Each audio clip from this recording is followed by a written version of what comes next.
welcome back to the homestead. We're here, not at the homestead. We're down here at Daytona Raceway. We're gonna go in, we're gonna take a tour.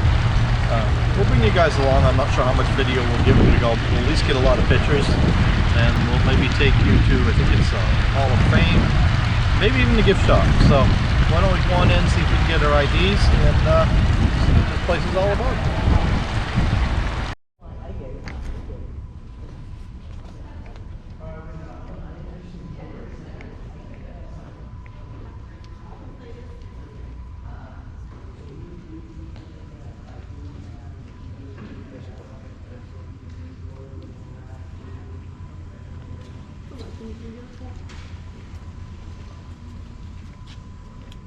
It's a mighty snug driver's compartment. Okay.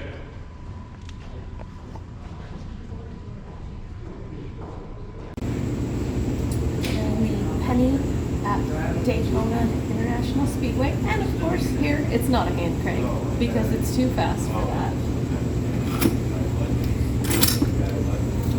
I have a feeling it doesn't like the Canadian quarter.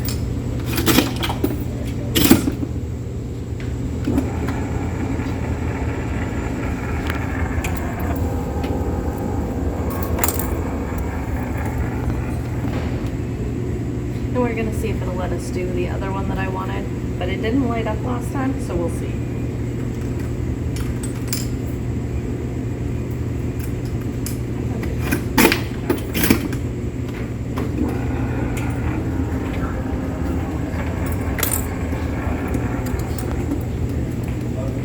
And there's our two racing pennies. Three-time Daytona 500 champion Jeff Gordon. I'm pleased to welcome all of you to Daytona International Speedway. Nearly 60 years ago, small town auto 1959 Daytona 500, but reminded race fans everywhere that a reimagined... I'll talk about some of the major components that make up the infield here at the Speedway as we approach the individual. The core of the social barrier is made up of those sections of triangular-shaped foam that give it its energy-absorbing property. Now, one of the things, there was no such thing as a jet dryer or an airtight to return to race 3 and 4. All 4 turns here at the Speedway are identical. They all make 31 degrees. They all have the same radius of 3,400 foot. You can see where some of the cars can pretty well. Basic maneuvers, and you can also see some of the damages to the wall. Those are like boxes. Where France in 2000 wanted to move our summer race from the relative heat of the day to the relative cool of the evening. So we contracted a group called Monthly Lighting out of Iowa to provide specially designed light boxes. There are 488 of those light boxes around here. Each of those boxes has a 2,000 watt bulb on each side, but that bulb does not shine directly onto the racetrack. Instead, the bulb is focused on the back of the box, and that back of the box is lined with both concave and convex arrows to break up the beam. I've never raced here, but I have driven on the track with the lights on, and I can tell you this, those lights are much easier on your night vision than going down I-4 or I-95 with somebody following you with high beams. Literally, it doesn't really take away your ability to see at night. Now, ladies and gentlemen, if you look to your right, you're right now at the maximum of our 31 degrees of bank. When we came in on Rim Road, we were about 4.5 stories above where we're physically driving right at this moment. That entire venue is now over 9/10 of a mile in total length. Every race driver that's driven here at the Speedway has seen some version of that since 1959. Now, if you ever watched the garage area here in the infield, we've got over 155 individual garage stalls here at the Speedway. And down here on this end is one of the 2 Sunoco fueling stations that provide the drivers and the teams an opportunity for the yellow line that is to my immediate left. When you come in here under speed, you have to be below 55 miles an hour when you cross that line, or else face one of those pit road speeding penalties. Go there.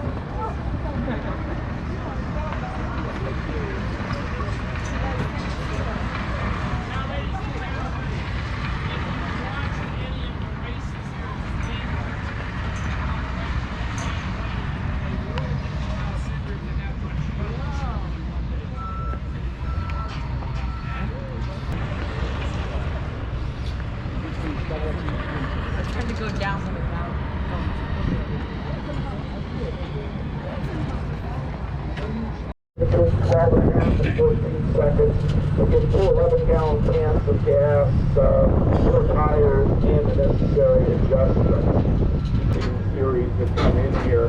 So we just refer to them as the blue garage, the yellow garage, and the red garage. And I don't normally stop and do anything special because there's no difference in the garage you've got at home. It's just a poured concrete floor. Some of them have overhead doors, some of them don't. To my left, you'll see an area, it's about 10 acres that they call the fan zone. This was one of the new creations that Bill France did in order to give the fans and the drivers more personal contact. You can see to my immediate left a stage. During the 500 event, they were doing typically 3 different concerts every day, Friday, Saturday, and Sunday. They also use that stage for a lot of different events. They do Q&A sessions there. They do a driver introduction before they do the one out on the main track. So it's a very busy, active place. On the left wall, you'll see a series of photographs from famous events and famous drivers here at the Speedway. Panel number 2 is the closest finish here at the Speedway. Happened in 2016 between Martin Truex and Denny Hamlin.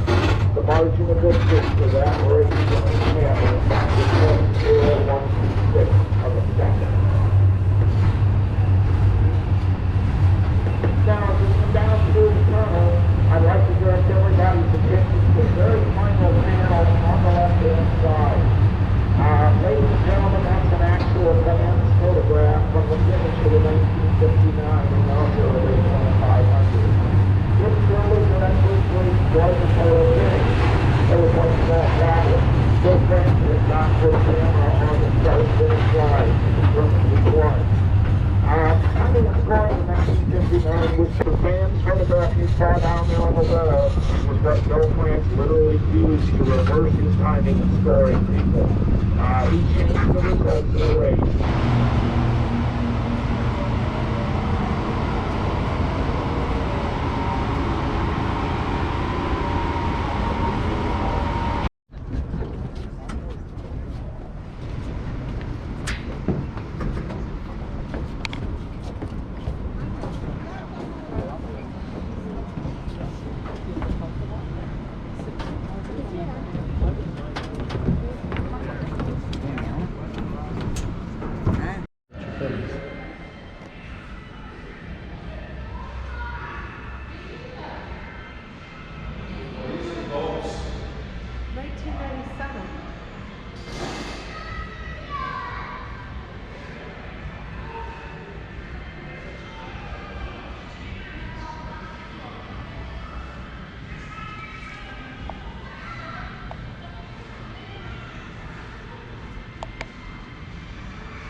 Alright, Sue's going to try her hand at the banking. This is a replica of the banking in the turns.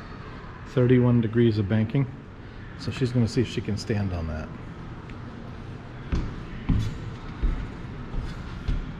So you can stand on it, but it's pretty difficult. You have to bend your knees and really lean back. And it's kind of nice to have these handrails here. On our tour, we learned that the cars have to be going about 90 miles an hour just to stay up on the bank. Normally they're in a race going in the high 100s or 200 miles an hour. So pretty cool. Neat that they have this replica here because they don't let you go on this steeper part of the track on the tour.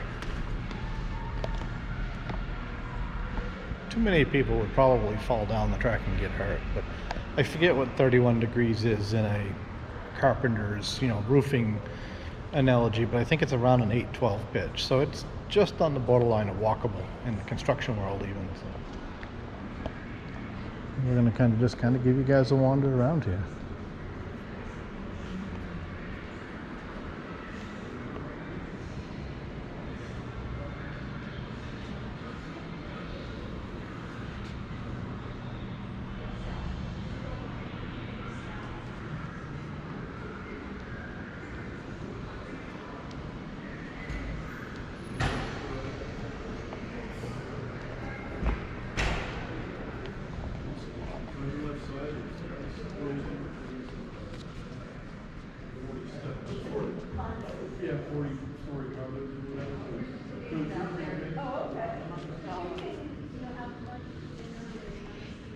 the first NASCAR race, or the first Daytona 500, sorry. In the first Daytona 500, all but 3 of the cars that raced drove to the Speedway. And we're expected to be able to drive home again after the race.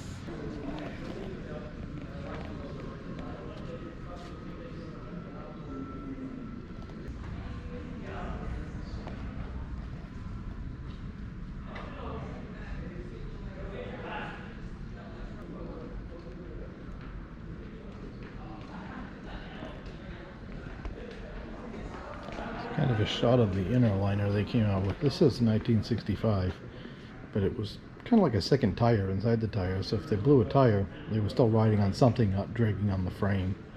It's interesting to note that the new wheel and tire package for 22 doesn't have that, because the wheels are so big that the car is still riding on the wheel. It's not dragging on the frame. And they only repave the track surface about every 30 years because it's $400 a yard for the asphalt that's used to pave the track. It's worth noting they also used to do boat races on the infield lake, but now with the speed of the boats, they have stopped doing that. I think in 1970 something. Yeah.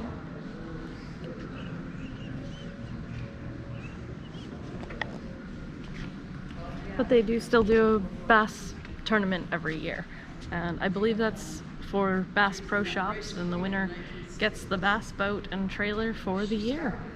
It's a big jump between 1904 and 1910. Another really big jump from 1920 to 1929. Mm-hmm. And that's a shot there of what they used to race On Daytona Beach. Yep. So thanks for coming along with us. Hopefully you found some of this interesting. If you're ever in the area, it's definitely worth coming here and checking things out, just seeing all the sights. Don't forget to like and subscribe.